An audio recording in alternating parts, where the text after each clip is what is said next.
Joe Rogan just called out something seriously disturbing.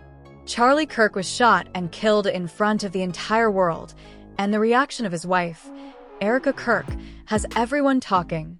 She has moved on fast. Very fast. She's smiling in videos, taking over his company, hosting shows, selling merch, and appearing extremely close with Vice President J.D. Vance. Close enough that the internet is asking one question: is this normal behavior for a grieving widow? Or is something much stranger happening behind the scenes? Today, we're breaking down why Joe Rogan thinks this whole situation smells wrong. And trust me, the details are wild. Let's go back to what happened. On September 10th, Charlie Kirk was shot at a Turning Point USA event. This wasn't a small gathering. Thousands of people were there, cameras everywhere, live streams running. The entire country watched it unfold. Charlie wasn't just a political commentator. He founded one of the biggest conservative youth organizations in America, had millions of followers, and even received the Medal of Freedom from Donald Trump. His influence was huge. So, what would you expect after a tragedy like this? Most people imagined Erika Kirk staying home with her 2 kids, processing everything quietly, avoiding the spotlight. But that's not what happened at all. Just days after the shooting, she was on stage, giving speeches, taking over as CEO, running Charlie's podcast, appearing in interviews, and smiling like nothing had happened. This is where Joe Rogan stepped in. On his podcast, he started breaking apart the inconsistencies, not only in Erika's behavior, but in the shooting itself. And honestly, a lot of what he said makes sense. First, the weapon. According to the official story, the shooter was a 21-year-old who somehow used his grandfather's World War I rifle. And here's the unbelievable part.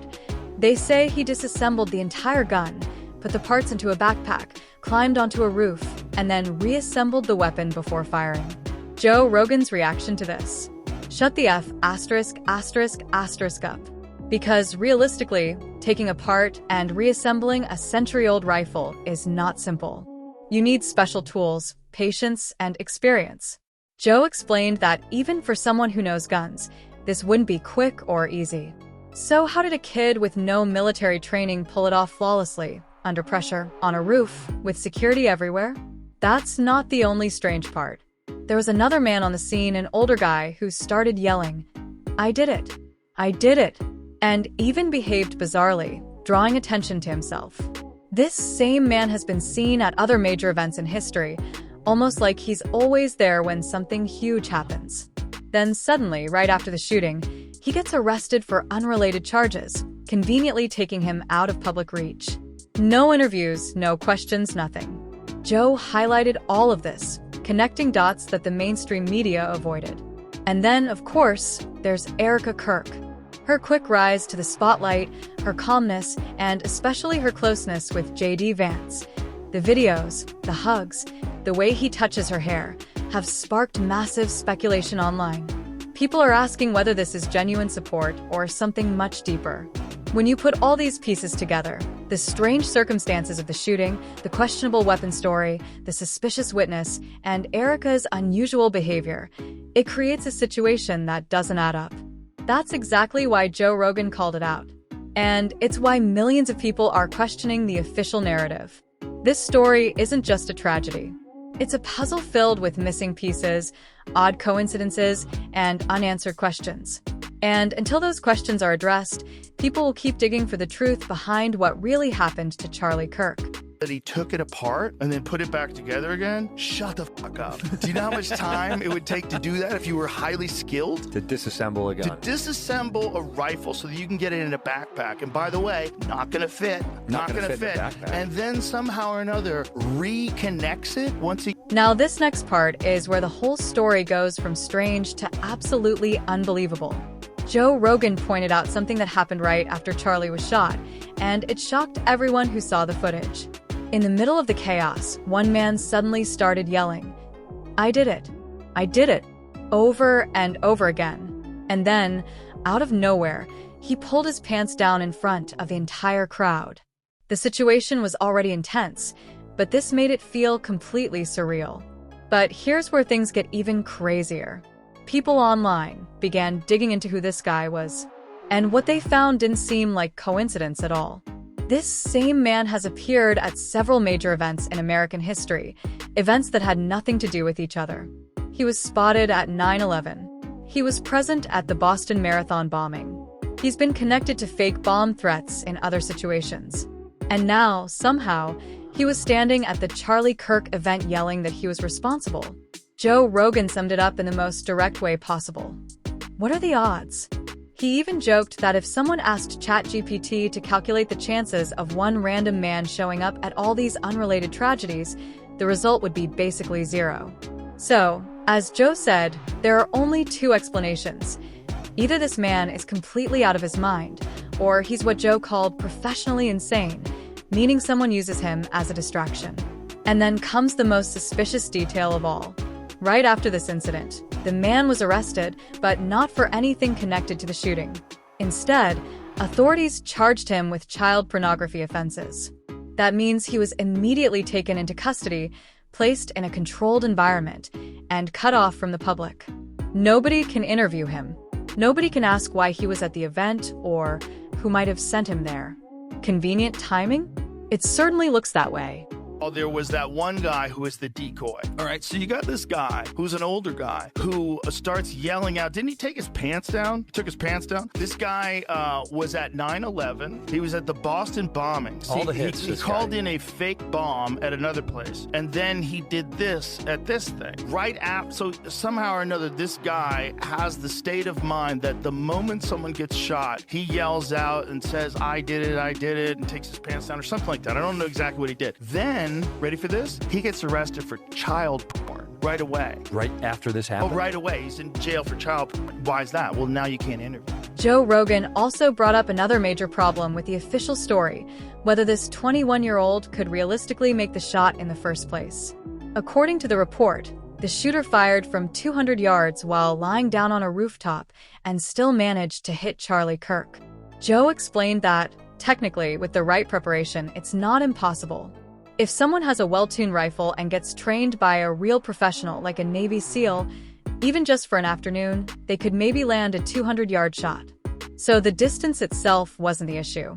But the problem is everything around the story makes the whole situation unbelievable. The rifle that supposedly can't even fit into the type of backpack the shooter was said to be carrying. Security that somehow didn't notice anyone climbing onto a rooftop with a perfect view of the stage. The bizarre decoy man causing a scene. The immediate arrest of that same man on unrelated charges, which conveniently prevents anyone from questioning him. And all those odd details stacked on top of each other. Joe summed it up bluntly. This story is horseshit. None of this makes sense to me. Then he explained something deeper, that when someone wants the public to give up on finding the truth, they overload the story with random, confusing, unbelievable details. They flood people with nonsense. They make the situation so chaotic that nobody can tell what's real anymore. And according to Joe Rogan, that might be exactly what's happening here. This story is horseshit. Like, none of these things make any sense to me. Like, you're telling me that this kid who's not military trained, this guy, first of all, how did he get to the roof? How come nobody was looking? How come nobody was like, there's a direct line of sight between where he's sitting and those roofs? You guys didn't check? You don't have a drone? Like, that's insane. So he's on the roof, he shoots, he jumps from the roof. He jumps down 14 feet. Yeah, we saw didn't they have video of him jump? Somebody had a cell phone. Yeah. All right. Now we need to look at Erika Kirk, because her behavior after Charlie's death has raised a lot of eyebrows. And yes, it's true, everyone grieves in their own way. Nobody reacts the same, and grief is not a one-size-fits-all thing. But even with that in mind, there are certain moments that people simply can't ignore. Just days after her husband was shot and killed in front of the entire world, Erika was appearing on camera looking cheerful. She was smiling. She was full of energy, she was giving interviews, and she seemed unusually upbeat for someone who had just experienced such a tragedy. Naturally, people online picked up on this. One viral TikTok summed up the public reaction in one sentence. Woman is not grieving anything. She skipped straight to acceptance. This is most definitely PR, and they're using your grief for marketing. And honestly, when you watch the videos, it's hard to disagree. She doesn't look devastated. She doesn't look shaken or like she's barely holding it together. She looks fine. almost too fine. And okay, this might sound a little petty, but people are pointing out the outfits she's wearing at memorial events, and let's just say, it's not what most people expect someone in mourning to wear.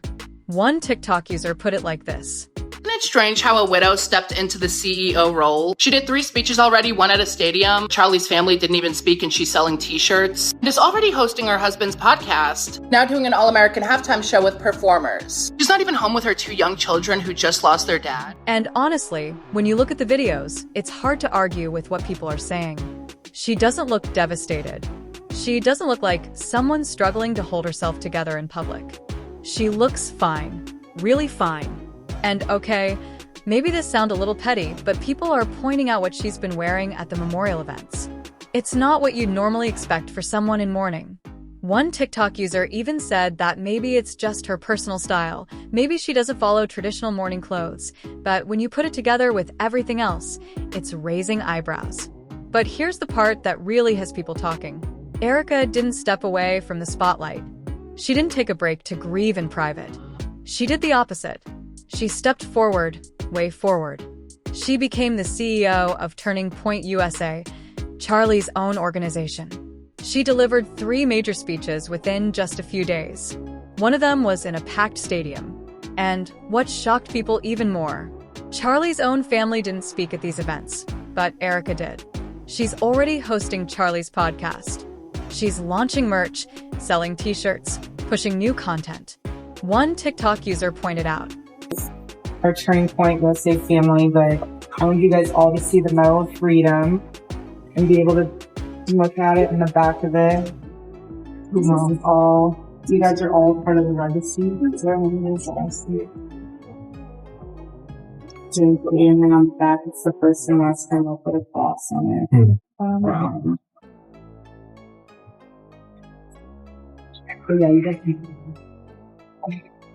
I literally will stand here so all of you can I don't care. Everyone can have their own see. Yeah,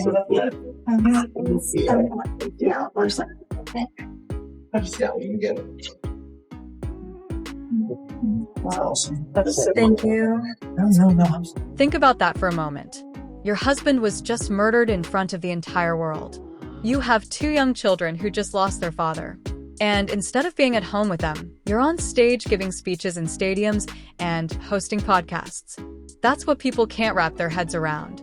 Then there's this one video that really unsettled viewers. Erika is at the Turning Point USA office, showing the staff the Presidential Medal of Freedom that Trump gave to Charlie. It's a huge honor, one of the last major recognitions he received before he died. You'd expect this to be emotional, maybe even a little painful to talk about. But that's not what people saw.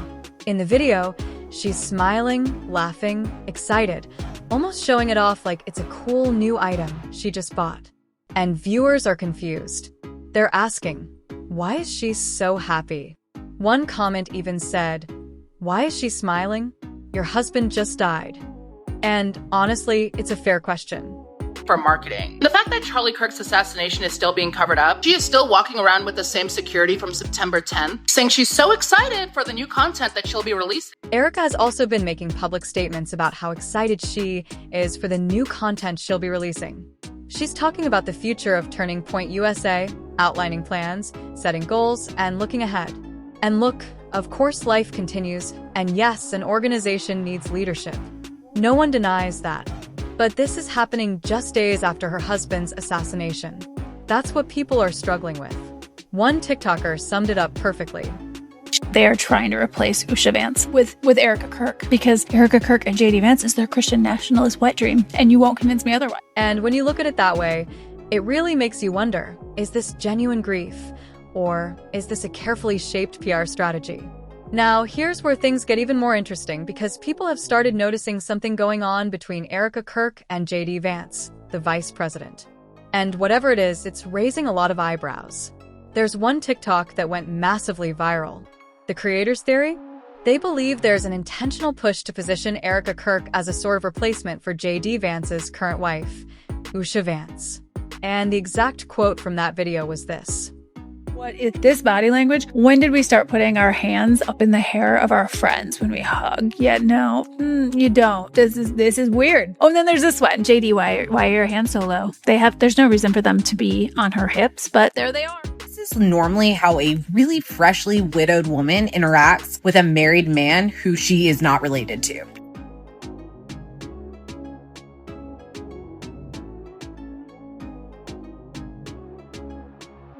Everyone grieves differently, right? Now, I know that sounds extreme, but when you look at what people are pointing to, the theory starts to make a strange kind of sense. J.D. Vance is young, white, conservative, and Christian. His wife, Usha, is Hindu and Indian American. And while they seem like a strong couple, some Christian conservatives don't think she matches the image they want for their public leaders. Erika Kirk, on the other hand, she's young, attractive, white, and openly Christian. She just stepped in to run one of the largest conservative organizations in the country, and suddenly she's appearing everywhere alongside J.D. Vance. There are multiple clips of J.D. Vance and Erika Kirk hugging, and these aren't the kind of quick, polite hugs you'd expect at public events. These are hugs where his hand is in her hair or resting on her hips. One TikTok user asked, "Will ever replace my husband? No. But I do see some similarities of my husband in JD and Vice President JD Vance. I do. And that's why I'm so blessed to be able to introduce him tonight, because he understands the fight that we're up against. And he can articulate that in a way that transcends race, that transcends demographic backgrounds. He's an amazing man." Another viewer pointed out, this is not how a freshly widowed woman interacts with a married man she isn't related to. And honestly, they have a point. Sure, we all hug friends sometimes, but when you watch these clips, these hugs don't look like friendly, supportive gestures. They look intimate. They look like something else entirely. And now we get to perhaps the most striking moment. Erika gave a speech at a Turning Point event where she was introducing J.D. Vance, and here's exactly what she said. Him when asked by a student about him and his wife's difference in their religious beliefs, and he ends it with this. Do I hope eventually that she is somehow moved by the same thing that I was moved in by church? Yeah, I honestly do wish that, because I believe in the Christian gospel, and I hope eventually my wife comes to see it the same way. He wants her to fall in line. He wants her to be a nationalist just like him. And if he can't convince her, he'll find a new one. Okay, pause. Your husband was murdered less than a month ago, and you're on stage talking about how the vice president reminds you of him. That's strange. Really strange. People online are asking, your husband just died. What are you even doing? Because the tone doesn't sound like deep grief. It sounds like someone already thinking ahead to the next chapter. And maybe, just maybe, J.D. Vance is part of that chapter. Now here's where the theory gets even more fuel. There's a clip of J.D. Vance talking about his wife, Usha, and a student asks about their religious differences. JD answers, "Do I hope eventually she's moved by the same thing that moved me? The church? Yeah, I do. I believe in the Christian gospel, and I hope someday my wife comes to see it." In other words, he wants a Christian wife. He wants someone who shares his beliefs. His current wife isn't Christian. Erika Kirk is very publicly Christian.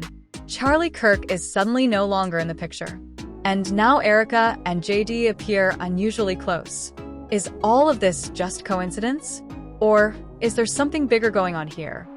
Anyone who's still buying this up because of Christian forgiveness needs to listen up. This is not strength. It's theater. Christians are not told to ignore evil. Forgiveness is not done in public like this. This is how they package a tragedy to make you feel good instead of asking real questions. They're using Christianity as a prop to make corruption look holy. They'll weaponize forgiveness because it keeps people quiet. Okay, so let's step back and look at the bigger picture, because when you put all the pieces together, it starts to form a pretty unsettling story.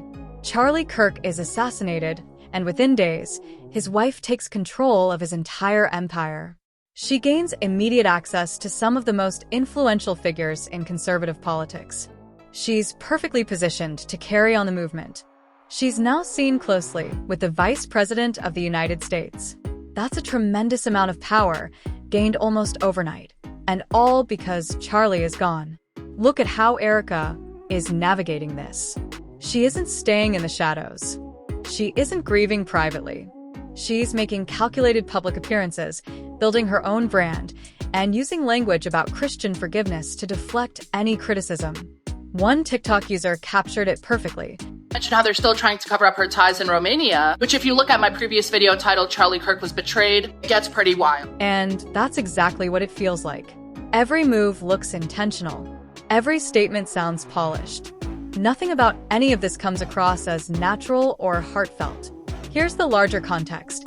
Conservative Christian nationalists prefer leaders who match a specific image: young, white, Christian, family-focused, and aligned with traditional values.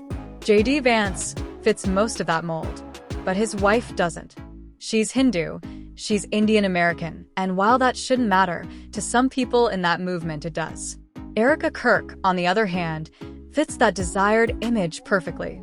And now she's suddenly positioned to become a major force within that world. If something were to shift in JD's marriage, and he were to end up with someone like Erika, they'd become the idealized Christian conservative power couple. So, is that the bigger picture here? Was Charlie removed so a new version of conservative leadership could rise? I know it sounds wild, but remember what Joe Rogan said. If you want people confused, you flood the story with so many strange details that no one can tell what's real anymore.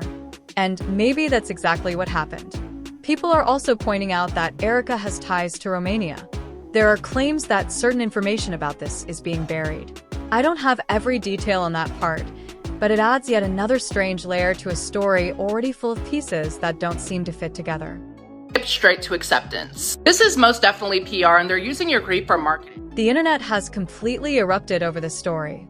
TikTok, Twitter, YouTube, every platform is flooded with people dissecting it. There are entire videos breaking down Erika's body language frame by frame. People are comparing how actual widows behave versus how she's presenting herself. There are compilations of every strange moment between her and J.D. Vance. And the reactions are split.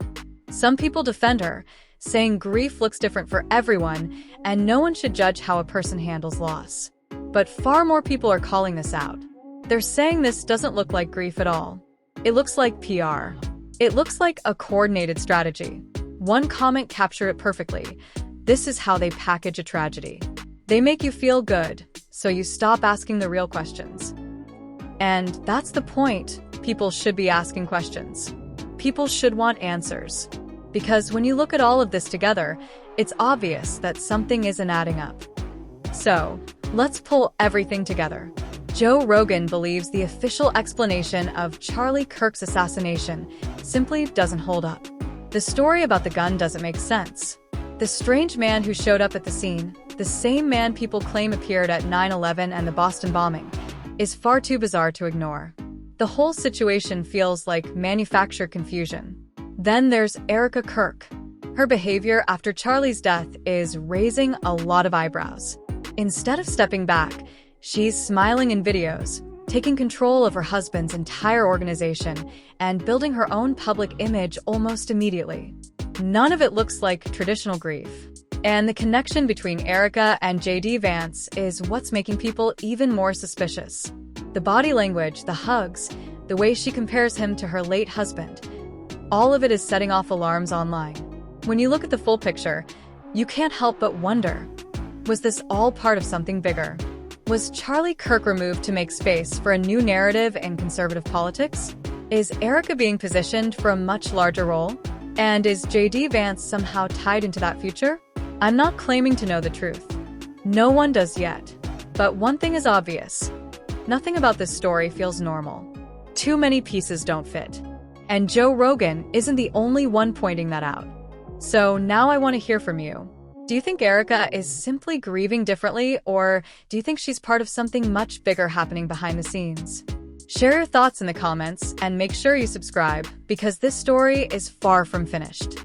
More information is definitely going to surface, and when it does, we'll break it down together. As Joe Rogan said, something doesn't add up. The whole thing feels strange, and honestly, it really does. Thanks for watching. See you in the next one.